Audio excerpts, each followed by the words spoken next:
And Jen won't brag, but she is, besides being a sports vision advocate, she is a major athlete in triathlons. And her husband, I think, is even better, would you say? He's a lot better. So, and I've made the switch from endurance sports to now I am actually pursuing Olympic weightlifting. So I have my third Whoa. competition in a week. Oh my So, gosh. Well, good luck. And this is the biggest ectomorph you ever saw. Thank you. Ectomorph. Oh, I continue to reinvent myself. It's fun. Oh, that's crazy. Well, so for those who Amazing. don't know, you have a very successful sports vision practice, and I'll put it up on the screen for people so people can see your website. Let me pull it up here so people can take a look. Why don't you tell us a little bit about that? Like, how did you get into this? I mean, obviously you're a very athletic person, so it seems like a natural. I've always been an athlete, and I was a Division I college athlete. I ran track and field. I still have 2 school records, so I've always been involved in athletics. And when I graduated optometry school, I really had envisioned that I would start a sports vision practice. But as we know, life gets in the way, and spend a little time figuring out how to be an optometrist. And then I joined my current practice and became an owner. So that takes time and effort. And every year I'd say, this is the year. This is the year I'm going to start this sports vision practice. I'm going to figure it out, and I'll do it. And another year would go by, another year would go by. And finally, in 2015, I sat with my husband and said, this is it. This is the time we need to do this. I had just had my second son. He was about 2 weeks old. So, that's a great time to start a new business with a new baby and a toddler at home, owning a practice. But there's never a good time to do it. And my husband worked in the financial sector, and he was ready to make a change in his job too. So he actually left his job to help me start Performance 2020 full time. So we started in the fall of 2015, and we launched in 2016, I believe, is when we started really working with athletes. So it was a labor of love, and it was a lot of work, but we're really proud of what we've accomplished. We really kind of set out to do something that didn't exist and that hadn't been done before, and really kind of went all in with our dream. And the people we've worked with, the relationships we've made, and really kind of seeing sports vision evolve over the last few years, especially, and being involved in that has just been really rewarding. And I love getting the word out about what people are capable of doing, and you just have to take that first step. Right. Well, besides having an infant at home, what were some of the biggest hurdles to actually getting this started? Figuring out what to do. And that's, if you attended my lecture, this morning or listened to it, it really, I was looking for a blueprint. And for years I kept saying, okay, I just haven't found that website, or I haven't found that book that tells me how to do it. And I think it's like somebody having a cold start practice.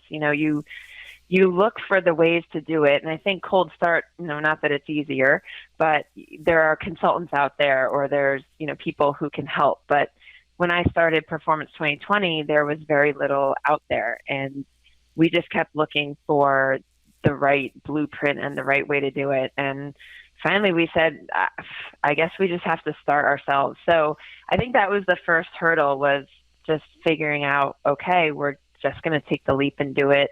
The technology was just starting to come out, so we had a great timing there. Synaptic was one of our original partners. I think we have like one of the first 5 sensory stations made.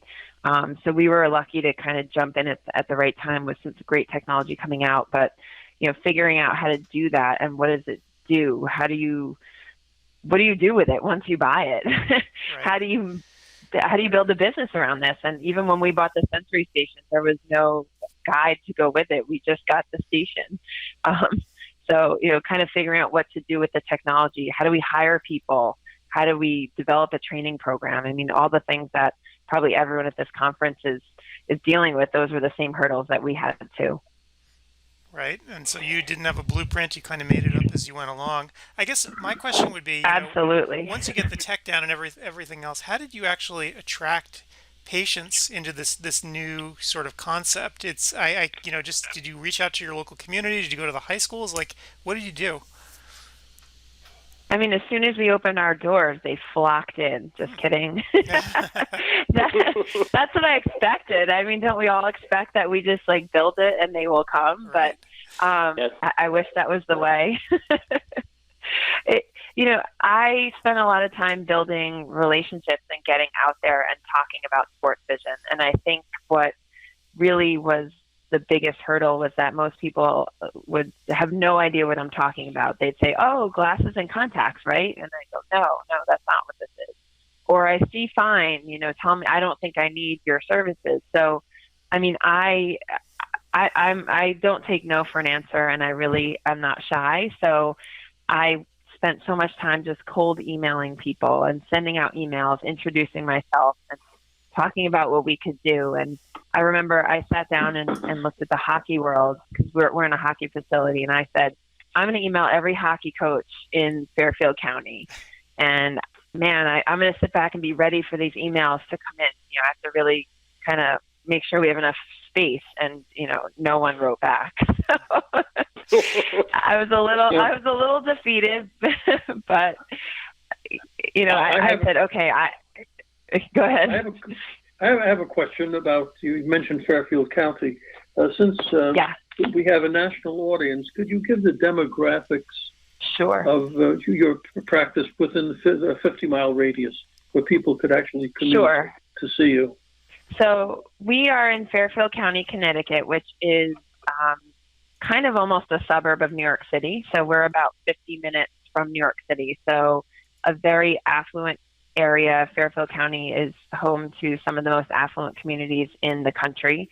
So I was confident that the need and the demographic here could support an out-of-pocket expense training. So there is no insurance at Performance 2020. It is not a covered service. It's a fully cash practice. So, but looking at our demographics, it's a very high-income area. So very focused on sports as well. So we're very fortunate that the demographic here does support our practice and support the training. I did, after, I sent out those initial emails, I did get one person wrote me back, and he is a hockey coach, a hockey goalie coach who played in the NHL. And he wrote me back and he said, I did some of that type of training when I played professional hockey, and I want to come take a look at what you're doing. So he came down. I picked him up at the train station, showed him Performance 2020. He's on air for the Rangers, so he was on his way down to Madison Square Garden at the time. And he became my biggest champion. And he had me speak at his goalie conferences. He had me speak at his goalie camps and brought me there to do demos. And, all it took was one person to really believe in the training and to kind of say, I think what you're doing is great, and let's figure out how to get you out there. And from there, that just gave me the confidence that I could go out there and talk to anybody about it, and it snowballed from there.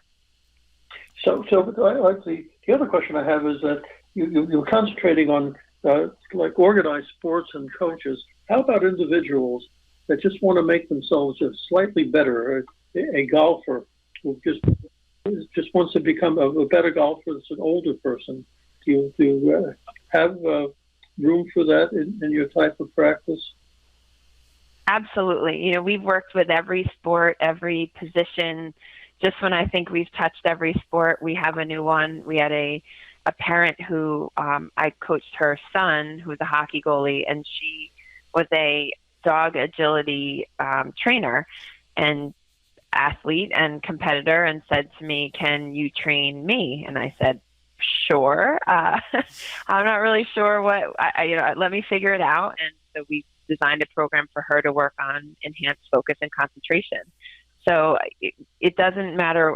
What I say to my athletes, or even my patients that I talk to about it, if you move your body, you're an athlete. And to me, it doesn't matter what that sport is, what level you're playing at. I mean, our goal was to take the training that's been available to professionals and bring it to the everyday person, whether that's a 9-year-old hockey goalie, or we worked with an 80-year-old shooter, and everything and everybody in between. So I think there's such opportunity for every person out there that plays a sport, whether they are an organized team or whether they are a weekend basketball player. every person can benefit from this training. Right. And of course, then there's some people who don't even move their bodies very much who could also benefit from this. And I'm talking about esports people, right? My son, when we were Yeah. talking about it, he's 11, we were talking about monitor frame rates, how, he can perceive the difference between something that's 100 frames a second and then something that's 60. And I'm like, what? I mean, I'm sitting here just like slack-jawed, like, I don't know what you're talking about because I can't see a difference. But apparently for these kids, right, they want the edge, they can twitch that much faster. And so they're all looking for Yep. this little advantage. Absolutely. We just have to be creative in looking at the different sports. And esports was something I had never even heard of and really kind of learned a lot. And my kids both now are playing, much to my chagrin, are playing some esports, well, not to that level, but I think it's just kind of working with the person in your office, your room, your facility, and just looking at what skills are important to them and really why they're there. Yep, absolutely. And I noticed on your website as we're looking through perform2020.com, excuse me, on your site you actually offered the service to optometrists, it looks like, right? To try to help them kickstart and get things moving. Yeah. So when we started this, it was kind of an unintended consequence, I guess, that I've had so many people reach out to me and say, I've been inspired by what you've done. Help. How can I do that? So we've really enjoyed working with a number of optometrists over the years of, I say crafting their dream practice and helping them put the pen to paper to figure out what they want to do. And, not everyone has the ability or the option to do what I did, which is to kind of start big and go big with a separate facility. But I've worked with practices to use an empty lane in their practice to turn into a sports vision corner. Worked with other people who were fortunate to have larger spaces than I did.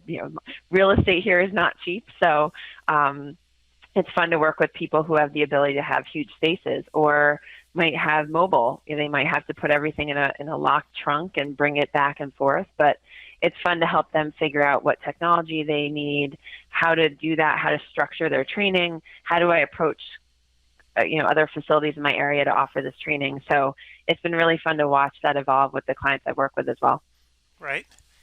And what would you say to people who, there are a lot of docs who don't know very much about sports and what's required, but they might want to get into this. Where would they even begin?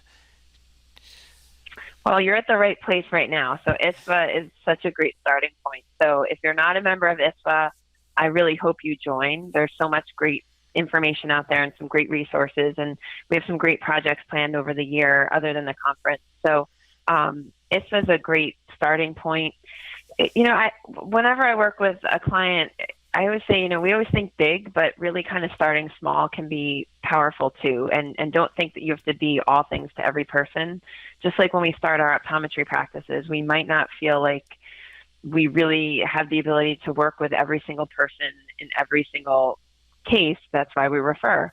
In a sports vision practice, when I work with a client, I say, start with one sport and really get comfortable speaking the language and understanding what's needed. For us, we started in a hockey rink, so I had no experience with hockey, so I had a big learning curve. But I really spent a lot of time working on hockey and developing a training program for hockey players, especially goalies, and just getting comfortable with the lingo and being comfortable getting out there talking about the training as it worked for them. And then we added lacrosse and baseball. So I didn't go out there and start talking to hockey goalie parents and then lacrosse and basketball and soccer and baseball and starting to feel overwhelmed. I just focused on one or two sports to start. Right, and that is great Jen, advice. what about the universities? I'm not associated with a university, neither is Adam or Paul. Are there specific courses at universities of optometry in sports vision or even a lecture, or is it something that you have to pick up, unfortunately, after you graduate? Are you aware of anything? Well, good news is that New England College of Optometry will be offering a course this year, hopefully. We're in the final stages of planning that. So there are, which is very exciting because it did not exist when I was a student there.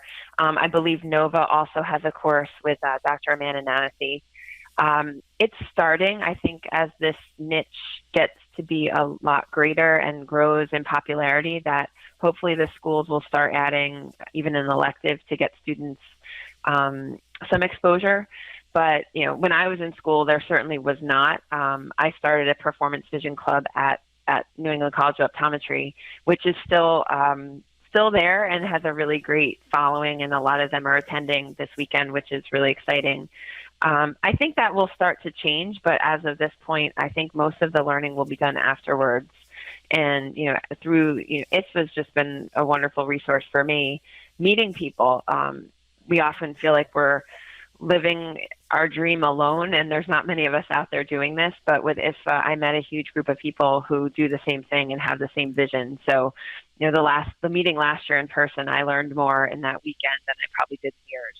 And I've listened to some of the meetings so far and plan to attend the rest either in person or listening after. But really, kind of ISVA is leading the charge on the education at this point. Have you worked with Dr. Teague? I know he's close to you and obviously in the same area, same space. Yeah, so Dr. Teague, when I was a fourth-year student, I actually interned in his practice. I set up an internship through New England College of Optometry for one of my fourth-year clinical rotations in his practice. His practice is about 45 minutes from where I am. He's retired from there. He no longer is in Connecticut. He's actually in Florida now. So, I know. But yeah, so he's in the warm temperatures, not our freezing temperatures up here anymore. But yeah, so I've known him a long time as well. For you, Adam, well, he did a lot of the professional teams. I'm sure the Yankees, Jets, Giants, people like that. So he was. Yep. He worked with a lot of pioneer, and he's been doing this a long time. He's also on the advisory board for ISVA as well. Oh, very cool. Medicine has a specialty that's sports medicine. Do you work with medical doctors that are sports medicine specialists and other healthcare providers that are sort of allied? Absolutely. I think that's the biggest piece is thinking of ourselves as part of a cog in the wheel that these athletes are working with. And it really is astounding to me how many people touch these athletes throughout the year, especially even just the youth athletes. I work primarily with younger high school, college age kids, and they're working with so many other people. And that really has been where we've had our biggest source of referrals, is from other sports professionals who really understand what we're doing and believe in it and believe that it adds value to what they're doing as well. So it can be a little bit of finding the right people who don't feel as though you're competing with them. I make it plain when I talk to coaches. I make it very clear that I am not a coach. I am not going to coach their athletes at all, and I'm not going to impede on what they're doing, but I'm only here to enhance it. So it's finding the right people. Athletic trainers are a great source of referrals. They work very closely with the athletes, coaches, strength trainers, chiropractors. There's a chiropractor group next to us in our facility who really got it right away and kind of integrated us into their training, and we would work together with the athletes to say, here's what we're working on, and we would meet with them to develop a training program together so that what the athlete was going through was not, kind of disjointed, but they were working on the same things.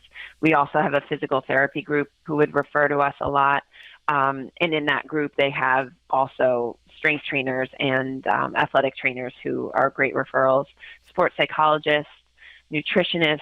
There are so many people that work with these athletes who are looking for help to improve their athletes. And I frame it in that I want to make you look better. I want to make a coach look better. I want to make them more successful.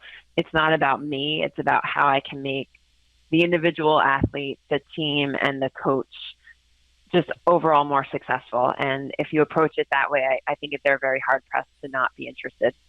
Right.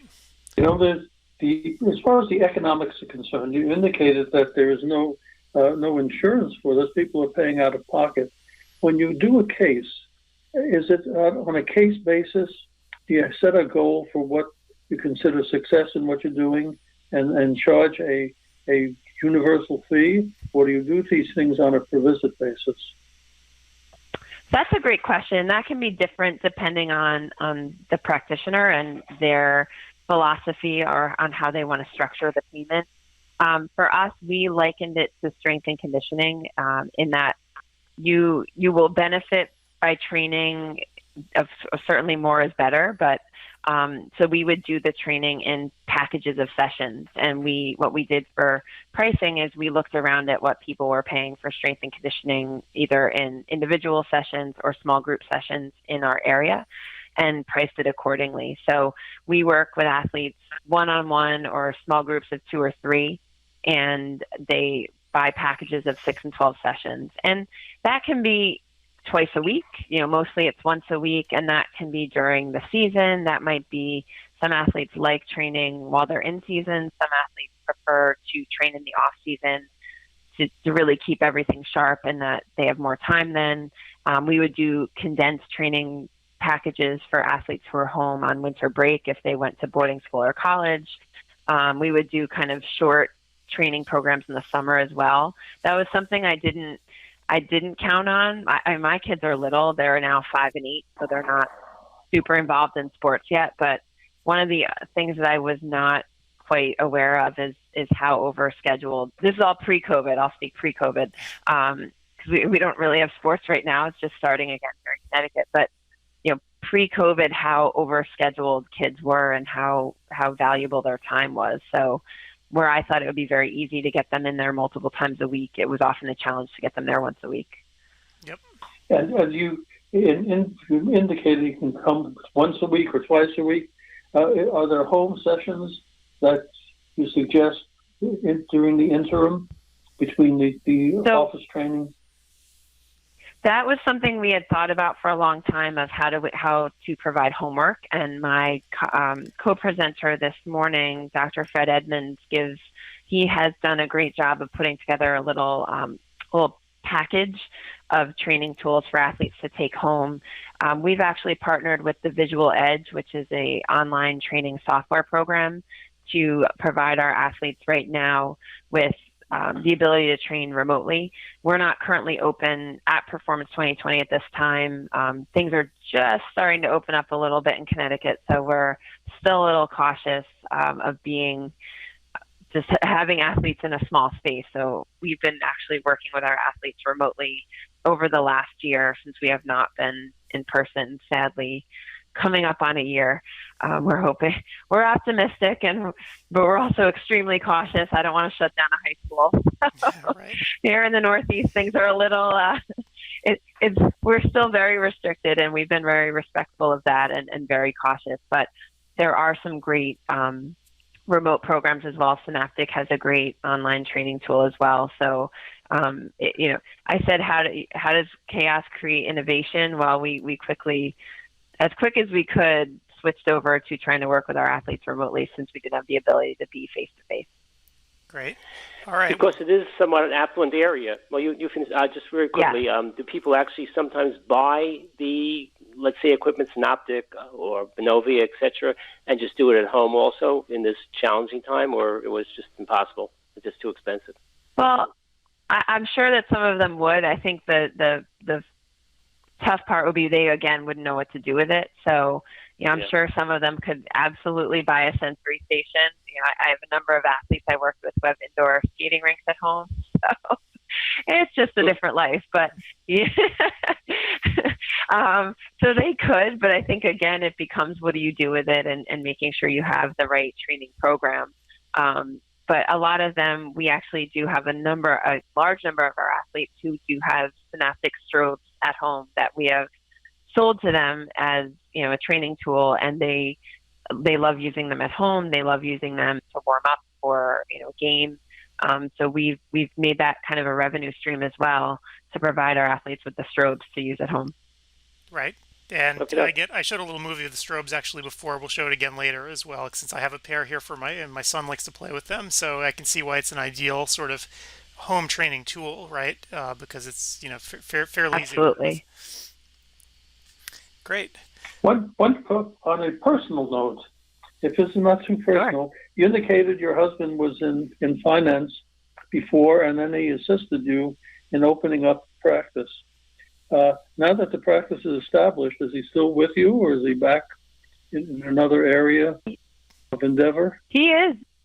He's stayed. He kind of runs our operations, and we joke that I'm the dreams and vision, and he's the person who makes it all happen. I think that works well when you have that pair. Yep.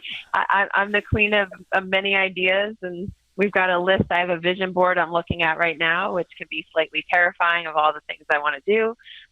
So it's nice to have a down-to-earth operations person to put my dreams into reality, and he's really been the person to take that and do that. He's your Tim Cook. You're the Steve Jobs.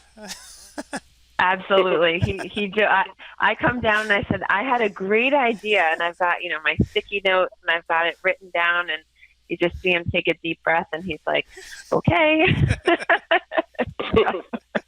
Hilarious. Well, Jen, he's very patient. I think I have too much fun, and I'm too excited, and there's too many things I want to do, but Performance 2020 really was a collaboration of a big dream and my big ideas of what to do, and then having him have the ability to be very operations focused and to kind of really do the nitty gritty. He built our website. I mean, he had never built a website in his life, had no idea. He's not a web design person, but it was something he wanted to do and figure out, and I think he did a really nice job. So it was something we could have easily outsourced, but we fortunately had the time and ability to do that, and it was something he really wanted to do. And he helps me working with clients. He's also helps them with operations, if they need something that he is more familiar with. He really does that. He set up our whole online training program. So yes, I'm the one doing this and speaking and talking about it, and he's usually in the background helping me figure out how to make it all work. Very cool. All right. Well, Jen, thank you so much for being here. It's been great speaking with you. We're going to be replaying this, of course, over and over again. So if people have any questions, I'll be sure to forward them on to you. Absolutely. Thank you. And thank you to everyone. And I hope that everyone who's joined the conference really has the opportunity to attend as many sessions as possible, visit the exhibit hall, meet the sponsors who have helped make this meeting possible. And I look forward to seeing everyone next year in person. All right. Thanks so much. Thank you. Take care, guys. Bye.